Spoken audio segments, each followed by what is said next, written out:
आता मेट्रो शहरातील बातम्यांचा वेगवान आढावा घेऊयात।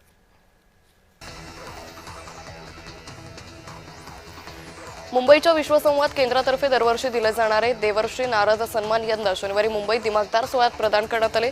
लोकनीती तज्ञ संदीप वासलेकर, निवृत्त लेफ्टनंट जनरल आर निंभोरकर, लेखक आणि विचारवंत प्रशांत पोळ यांच्या हस्ते 12 मान्यवर पत्रकारांना यंदा सन्मानित करण्यात आले। यात ज्येष्ठ पत्रकार भाऊ तोरसेकर यांना जीवनगौरव पुरस्कारानं सन्मानित केलं। तसेच ठाणे वैभवचे मिलिंद बल्लाल यांच्यासह गौरीशंकर घाळे, संजीव भागवत, मयूर परीख यांचाही सन्मान करण्यात आला। त्याचबरोबर आकाश दांडेकर, माणिक रेगे आणि आकाश भावसार यांचा समाज माध्यमातील उल्लेखनीय योगदानासाठी सन्मान करण्यात आला।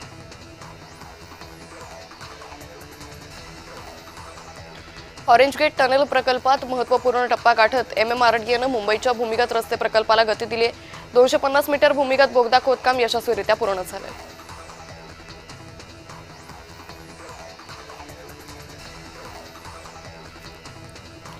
साताऱ्यातील रयत शिक्षण संस्थेच्या अध्यक्षपदी शरद पवारांची पुन्हा एकदा वर्णी लागली।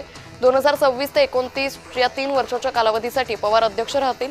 अध्यक्षपदासाठी एकच अर्ज आल्यानं शरद पवारांची बिनविरोध निवड झाली।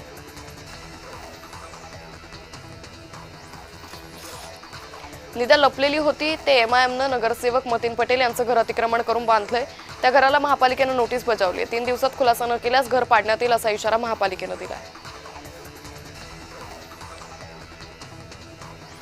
महाबळेश्वर तालुक्यातील भिलार पाचगणी परिसरात अवकाळी पावसाचा जोरदार फटका बसला। अचानक आलेल्या मुसळधार पावसानं पर्यटकांची एकच तारांबळ उडाली।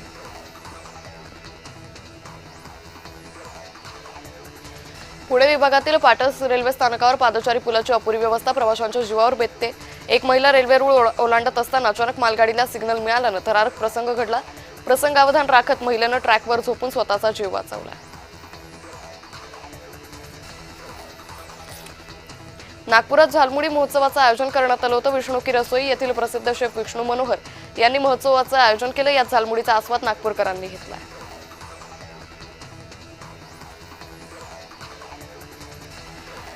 पुण्यातील टिळक रस्त्यावर सचिन तेंडुलकरनं एका तरुणाला हेल्मेट कुठे, गाडी सावकाश चालवायचा सल्ला दिला। सोम मरगजे या तरुणानं सोशल मीडियावर पोस्ट करत सचिनच्या साधेपणाचं आणि माणुसकीचं कौतुक केलं।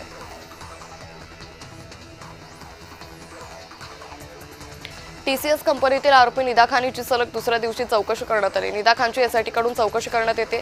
निदाला 11 तारखेपर्यंत पोलीस कोठडी सुनावण्यात आली आहे।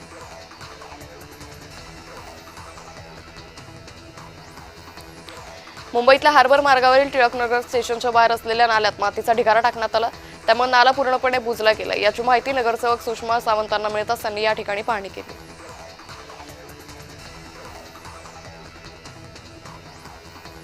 बंधू अशोक खरातला शिर्डीतील जमीन गैरव्यवहाराच्या प्रकरणात 14 दिवसांची न्यायालयीन कोठडी मिळाली। शिर्डी पोलिसांकडून न्यायालयात युक्तिवाद करण्यात आला।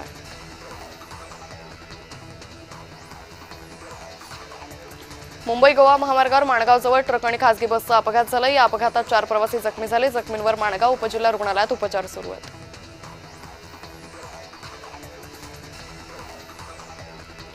पॉश कायद्याची राज्यभर प्रभावी अंमलबजावणी करण्याचे आदेश देण्यात आलेत। कामाच्या ठिकाणी महिलांवर होणारे अत्याचार आणि लैंगिक छळास आळा घाला, महिला आणि बालविकास विभागाचे आयुक्त जगदीश मिनियार यांनी निर्देश दिले।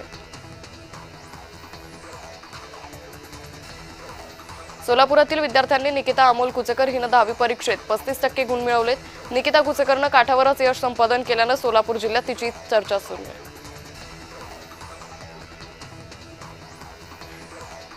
उपवर्गीकरणासाठी महाराष्ट्रभर आंदोलन पेटवण्याचा नागपुरातून इशारा देण्यात आलाय। महाराष्ट्रात उपवर्गीकरण लागू केलं नाही तर महाराष्ट्रभर आंदोलन पेटेल असा इशारा लहुजी सेनेनं दिलाय।